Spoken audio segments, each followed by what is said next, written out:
FGTS é a multa de 40% na demissão. O pagamento da multa do Fundo de Garantia do Tempo de Serviço pela empresa deve ser feito por meio de depósito na conta do trabalhador, que ao sacar o FGTS, receberá o saldo total existente na conta, mais a multa que é o acréscimo de 40% depositado. A multa de 40% deve ser depositada na conta do trabalhador nos seguintes casos: despedida sem justa causa pelo empregador, inclusive a indireta. Neste caso, a multa de 40% sobre o saldo total da conta vinculada do FGTS aberta pela empresa em nome do trabalhador. Como o próprio nome diz, o trabalhador não deu motivos para a demissão. Uma das formas de encerramento do contrato de trabalho por decisão do empregador, que tem um direito potestativo de dispensar o empregado, que não pode se opor, salvo as exceções previstas em lei. Nesse caso, o empregado terá direito a aviso prévio, 13º salário proporcional, férias vencidas e proporcionais, saldo de salários, saque do FGTS, indenização de 40% e direito ao seguro-desemprego. Fundamentação: artigos 477, 479 e 480 da Consolidação das Leis do Trabalho. Em situação de extinção total da empresa, fechamento de qualquer um de seus estabelecimentos, filiais ou agências, supressão de partes de suas atividades, declaração de nulidade do contrato de trabalho nas condições do artigo 19A da CLT. Em caso de transferência do trabalhador para outra empresa, fica a critério da nova empresa demitir o empregado sem justa causa. Nesse caso, haverá obrigatoriamente o pagamento da multa de 40% ao trabalhador.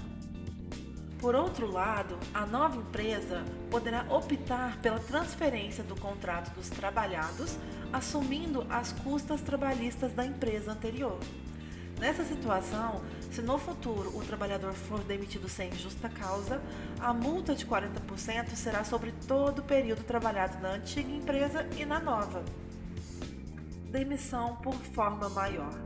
Quando ocorrer a despedida por culpa recíproca ou força maior, reconhecida pela Justiça do Trabalho, o percentual será de 20%. De acordo com o artigo 501 da CLT, força maior é todo acontecimento inevitável em relação à vontade do empregador, sem que ele tenha contribuído direta ou indiretamente para que os fatos ocorressem. E nessas circunstâncias, alguns direitos trabalhistas podem ser relativizados. Contudo, é importante ressaltar que já tivemos decisão do Tribunal Regional do Trabalho da 15ª Região que caracteriza-se força maior o acontecimento grave, imprevisível, involuntário e causado por fato externo, de maneira que o simples insucesso do empreendimento não caracteriza força maior, sobretudo se houver a suspeita de imprevidência do empregador. O artigo 2º da CLT estabelece que o empregador é quem assume o risco do empreendimento, substituindo os direitos trabalhistas até mesmo na hipótese de falência ou concordata. Artigo 449 da CLT. Demissão por culpa recíproca. De acordo com o artigo 484 da CLT, havendo culpa recíproca no ato que determinou a rescisão do contrato de trabalho, será reduzida a metade da indenização, que seria devida em caso de culpa exclusiva do empregador. Sendo assim, a multa de 20% sobre o saldo total da conta do FGTS será depositada pela empresa. Culpa recíproca ocorre quando ambas as partes, empregado e empregador, não causam a rescisão do contrato de trabalho. Eu vou dar um exemplo de culpa recíproca. É quando o empregado viola o segredo da empresa, o que é motivo para demissão por justa causa. O empregador, ao descobrir, pratica ato lesivo que atinge a honra e boa fama do profissional, o que também é considerado uma falta grave.